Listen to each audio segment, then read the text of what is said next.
добро, не минатиот пат кога се видовме, беше со штаки се, сум без. Во душе не сум ни формално облечена како остатокот овде. Поинако ја замислав средбата некако затворена внатрешна, ако си биде така. Не се. Да преминам на темата, знам дека нема многу време.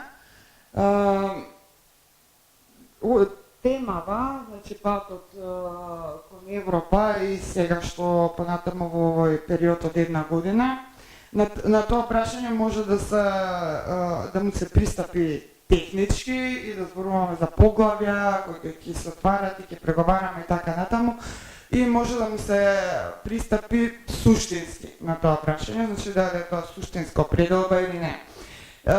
Свесни сме дека Европа како Унија не е вечно зададена во формата во која што е, дека сама себе се преобмислува.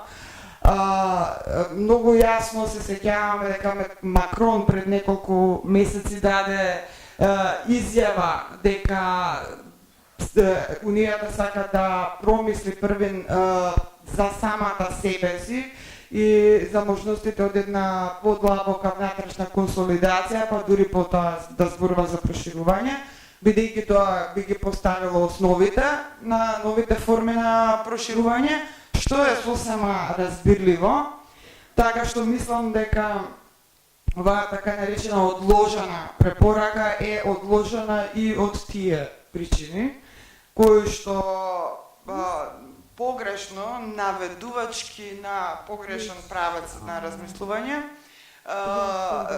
се наречени евроскептични, не се евроскептични. Европа е исправена пред себе преобмислување. И доколку се приклучуваме на некаква Европа, треба да видиме каква е таа Европа и можеби е добро и ние да учествуваме во тие дебати, каква треба да биде таа Европа, каков треба да биде тој заеднички континент.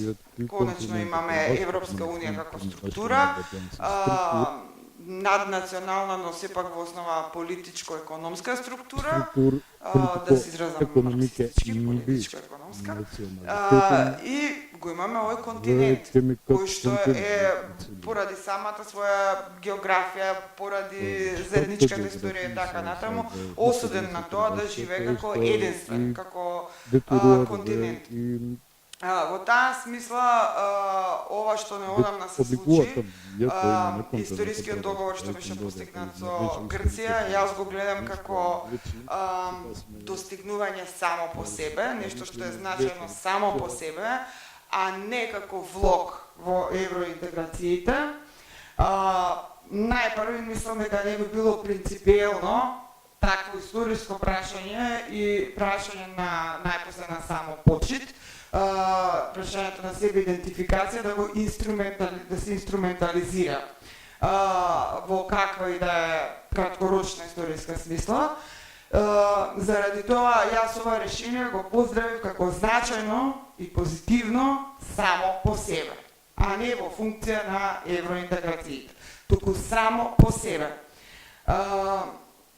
Морам да признам дека пред точно една година јас да избезумив, искрено кажано, од регионалните прашања што едновремено се отворија пред идната влада, како услов за идната влада, кои беа поставени од страна на идните коалициони партнери на СДСМ, значи колку беа 4 партии на етничките албанци во Македонија, и во тие барања, значи барањата се сведува на отворање на најболните идентитетски историски теми да се решат во рок од една година, што за мене извеше налудничаво да се помисли дека може да се постигне нешто, да се добие одговор, а не поволен за нас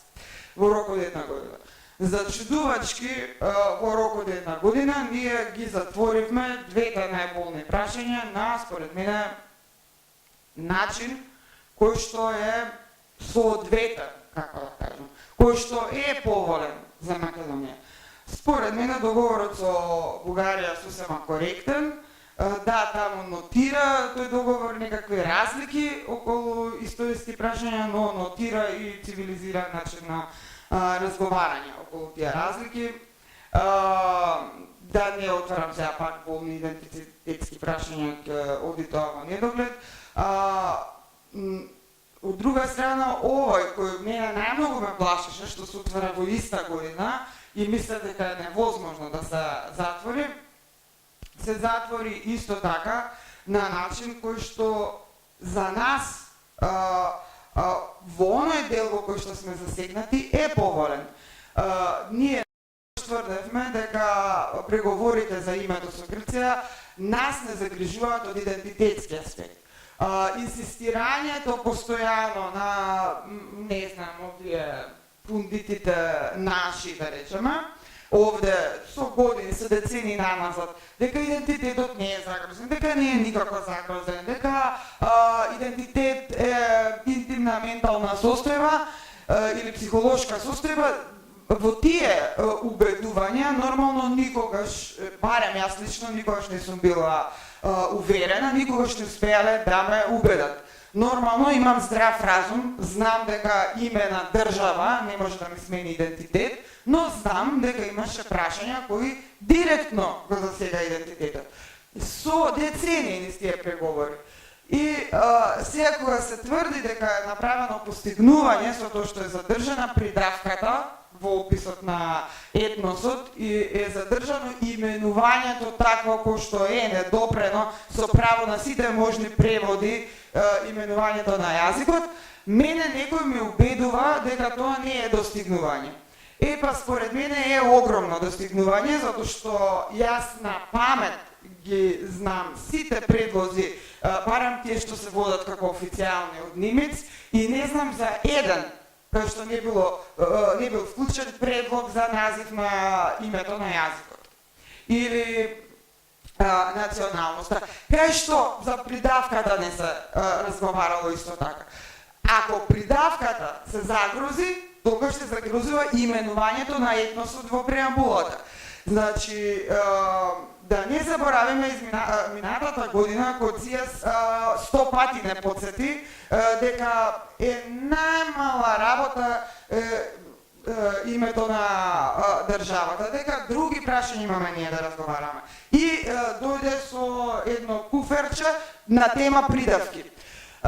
Значи, дека беше загрозено именувањето на етносот, дека беше загрозено именувањето на етносот во културна, историска и јазичка смисла. Беше, дека тоа е затворено и тоа поволно со тој член 7 од договорот. Тоа го тврдам, дека јазикот беше загрозен. Беше, дека сега е зачуван со овој договор и тоа го тврдам. И според мене ова е достигнување само за себе, без разлика на ЕУ, НАТО и така натаму.